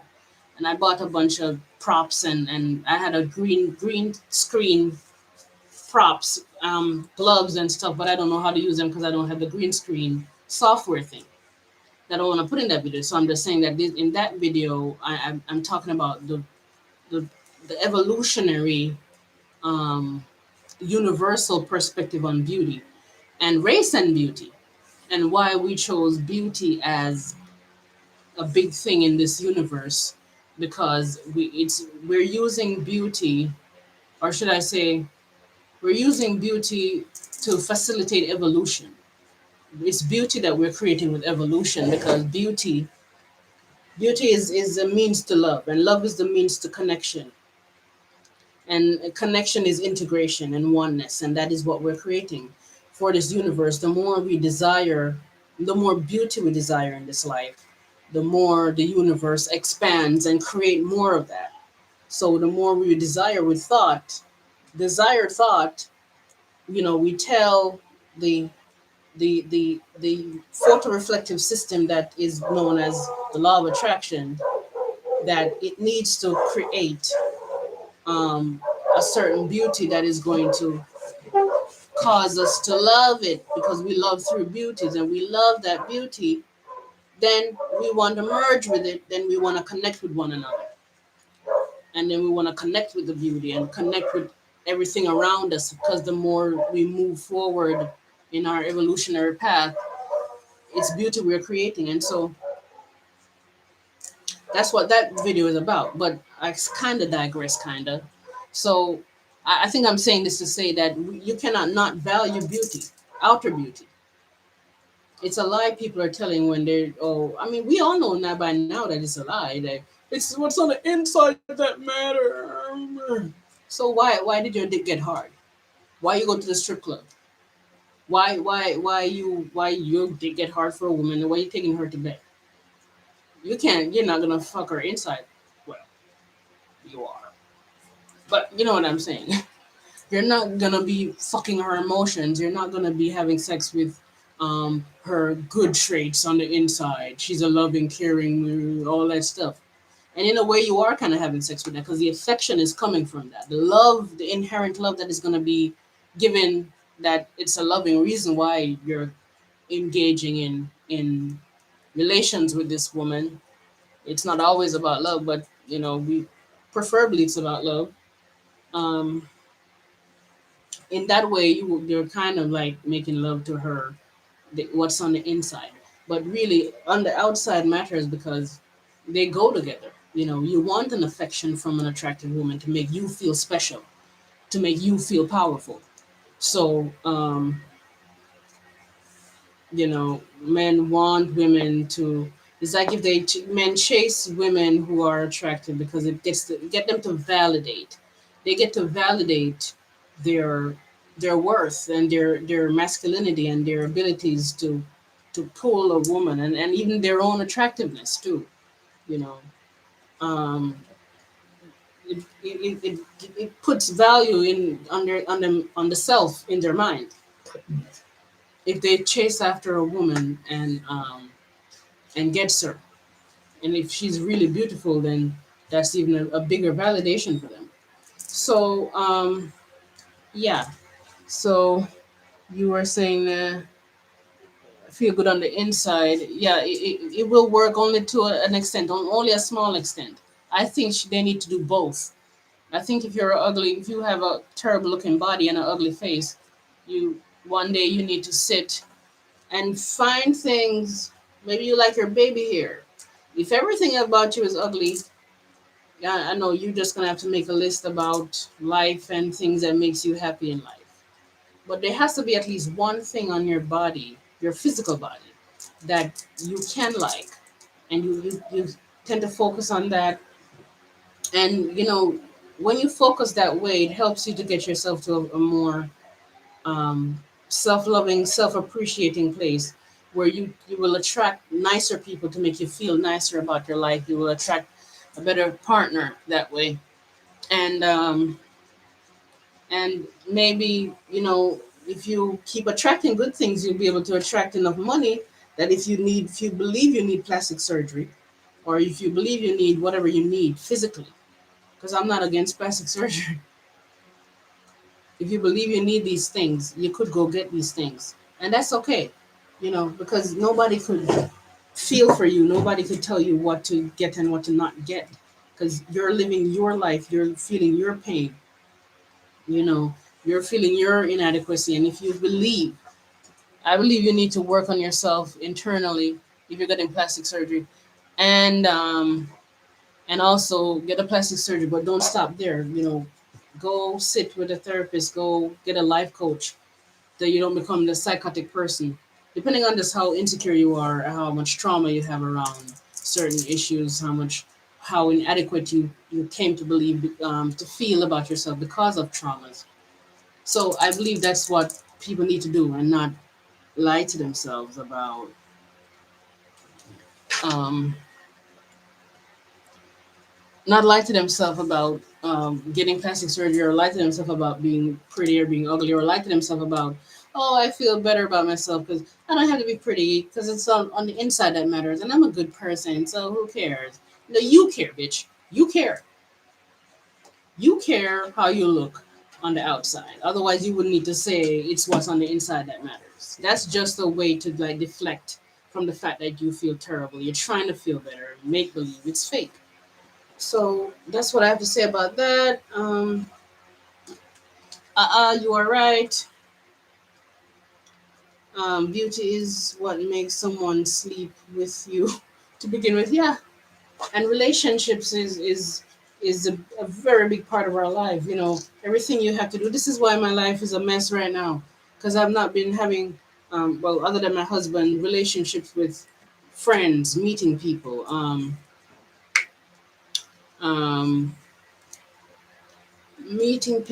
friends, um, associates, finding jobs, you know, socializing. Your life is about relationship. You're gonna live a miserable life if you're not connecting with people. And you know that was my problem for a very long time, and I'm just starting to begin to try to get out of my shell. And the people that I used to know right now in Jamaica, I walk in the neighborhood, say hi, go out in the town, walk around, show myself, show my face, you know. And uh,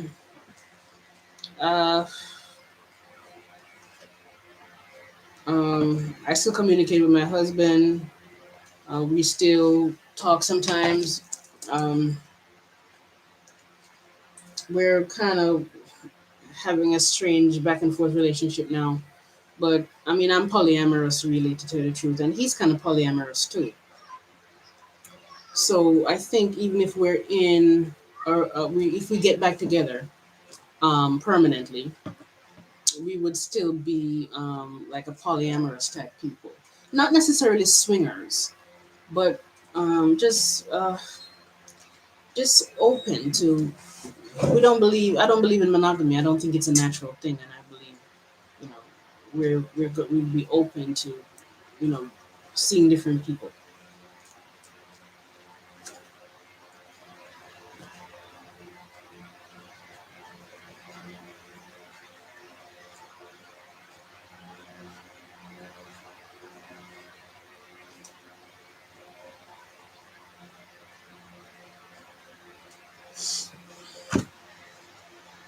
Okay, so let me finish this video, and then I think I. I'm gonna make a part two to this. But when you choose to be ugly, you're no longer in a fight to make people see you as pretty and to make yourself see you as pretty. So you kind of clear the fog, you know, of of something that fall that you were trying to create. Choose to be ugly and tell yourself that the things you think about yourself is ugly. And this is a way for you to start to accept that people cannot find you beautiful if they don't find you beautiful. And after a while of doing this and practicing this, you're going to start to release, well, you start to release the emotions right away. But you're going to release enough negative emotions related to your looks that you might wake up one day and you don't feel ugly. Or if you think that you feel ugly, it's okay to feel this way. It's okay to have this, so you don't have this resistance. You don't have this fight in your mind, and you don't have this stress on your body anymore. Okay? So choose to be ugly. Try it out. Go in the mirror and say, you know what? I'm ugly. And the parts of myself that is ugly, I see it as ugly. And this is where I am right now. And find ways to come up with why it's okay to be ugly. But don't lie to yourself. When you're finding ways to become okay with being ugly, don't lie to yourself. Tell yourself things that are truthful. Okay, things that you actually truly believe, and that makes it okay to be ugly. And this is not just for Black women. This is for people in general who are seen as ugly. People who see themselves as ugly, because sometimes you're not even ugly, but you see yourself as ugly. So try it out. I'm probably going to make a part two to this when I come up with more points. And see you later. Bye, New World Rob.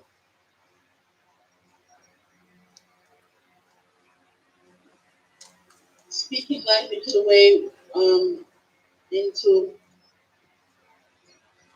people want to feel. I don't know. Maybe I'll come back another live stream, or maybe I'll do a live stream to answer that question right now. But I don't want to corrupt this video with other stuff. But maybe I'll try do another live stream, and then you could come back on.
A video about men and cheating. I believe all men cheat. Emancipation. Are you a girl or a guy? I don't think we ever spoke on that. You believe all men cheat? I never heard a man saying that. But are you a girl or a guy?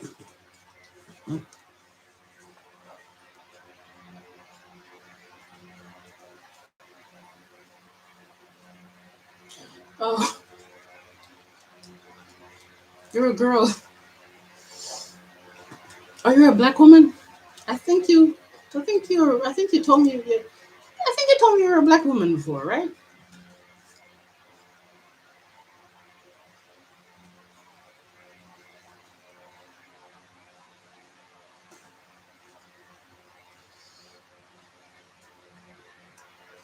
Okay. Um. Okay. So, you believe all men cheat? I don't believe all men cheat. And maybe every man has cheated at some point in their life, and maybe every man um will cheat at some point in their life. But I don't believe every man is cheating right now. Um. Oh boy. Men and cheating.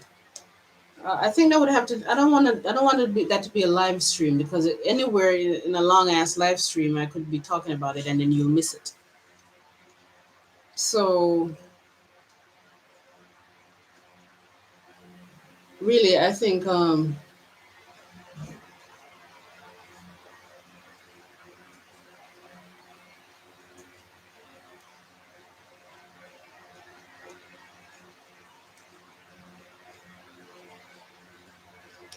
maybe men in long term relationship. I would have to think and come back to it. But like right now, I think I'm getting off the stream. I have some other things to do. Men and cheating. If you see me again, remind me. I don't think that's gonna be a video I make this week or so.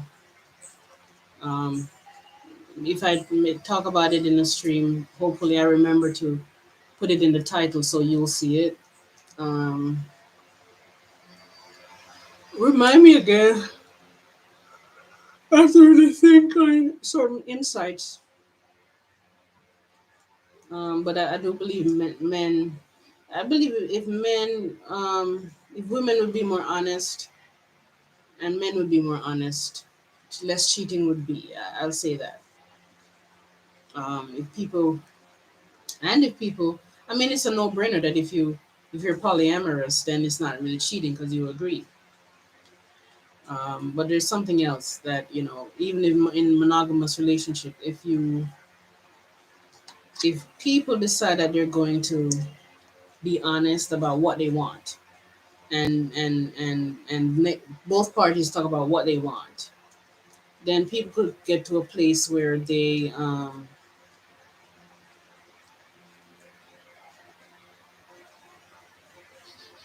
people get to a place where they can seek to fulfill how they want what they want with one another in a very fair way. I don't want to say compromising way, because maybe compromising is not really a healthy thing contrary to popular belief. But I'll think it through, meditate on it, and I will remind you to remind me. If I remember that, you should remind me. Okay, it seems like men when dating are like sociopaths. I'm not sure what you're trying to say there. When they're dating, you're saying when they're dating, they're always cheating and it's sociopathic for them to cheat?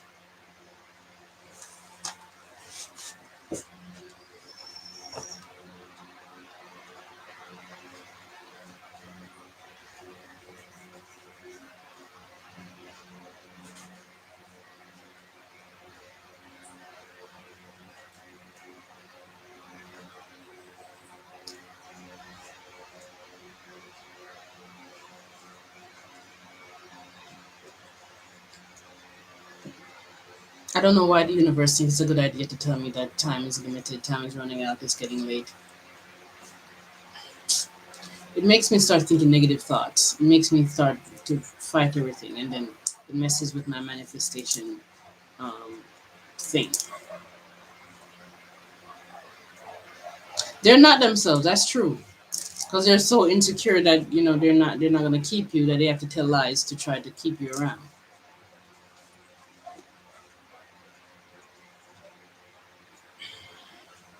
Yeah, but what I would have to tell you is that you need to work on changing those beliefs that that they're always liars in dating, because that's what you're going to attract. Whatever you believe, you're going to attract that. So work on that belief, and work on why do you believe you attract liars. That's number one. Work on why you believe that all men cheat. Why you believe that you're always dating a lie, because that's what you're going to attract as long as you believe those things. And you where you change your beliefs. There's this lady named Byron, Katie, as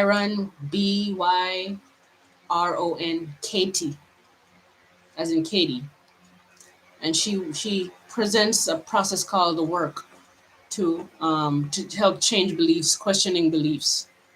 So check her out, and you'll see multiple videos on YouTube with her working with that process with people to change those beliefs. So so you don't continue to attract those lying men. Anyway, honey, thanks for being here with me. I gotta go. Remind me of that of making the video. Okay? Bye.